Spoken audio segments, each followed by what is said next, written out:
Hey, what's up everybody? We're going to be doing a video slightly out of order.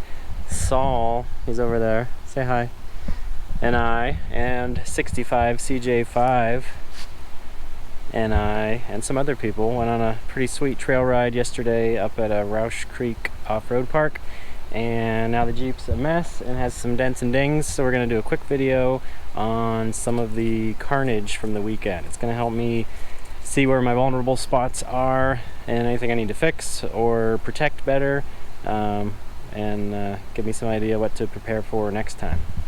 We didn't really have any major malfunctions. Everything held up good, it ran good. It was like 95 degrees and we were just crawling slow trails all day and it stayed cool. Didn't have any engine trouble.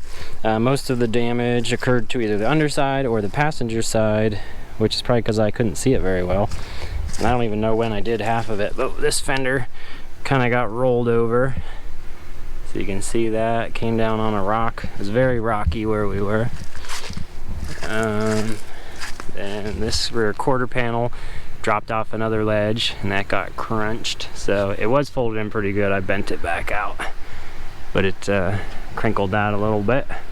The whole underside got shined up from all the rocks. I broke half of the spring keeper on that side, so that's no biggie. We'll weld that back on. I was happy my exhaust survived. I tried to keep that tucked up in as good as I could. The drawbar got whacked pretty good a couple times, but that's no big deal.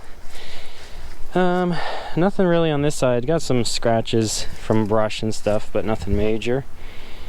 And I will say these really saved this bottom edge, because I don't know if you can see it or not, but there's some pretty good gouges in the slider. I was sitting on that quite a few times. Got a little scratches here. Underneath, nothing got damaged. The skid plate on the other side got bent up pretty good, and I got a couple dents in my exhaust system. I knew this was a vulnerable spot here, just the way the exhaust is, so I'm going to try to bring this skid plate and connect it into the oil pan, or build another brace or something there, or maybe change the exhaust altogether. I don't know yet, but we'll kind of address that. Oil pan was fine. One of the other corners hit a rock, but it's intact, and that's kind of what I built it for.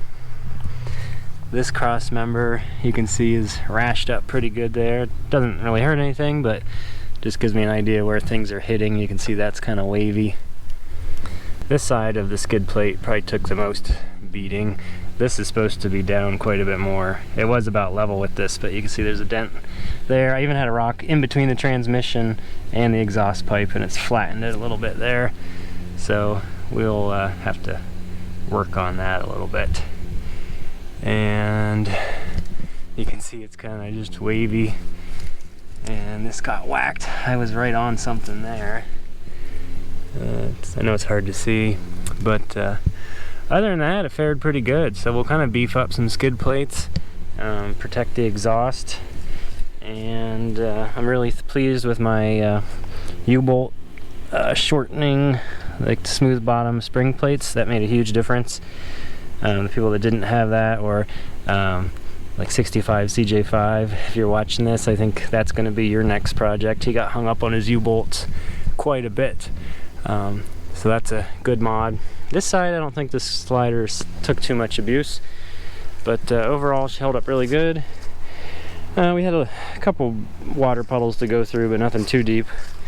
One was deep enough that it came in the drain here,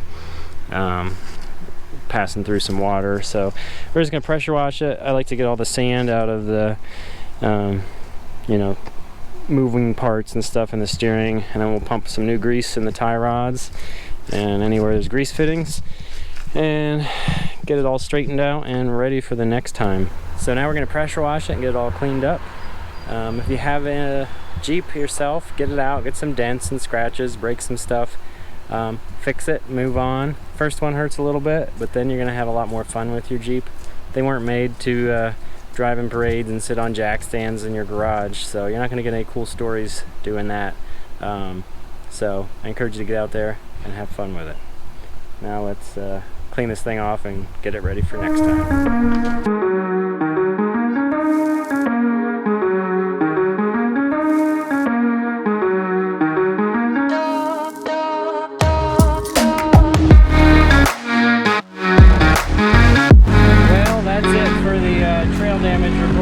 So nothing too critical, but we definitely had fun.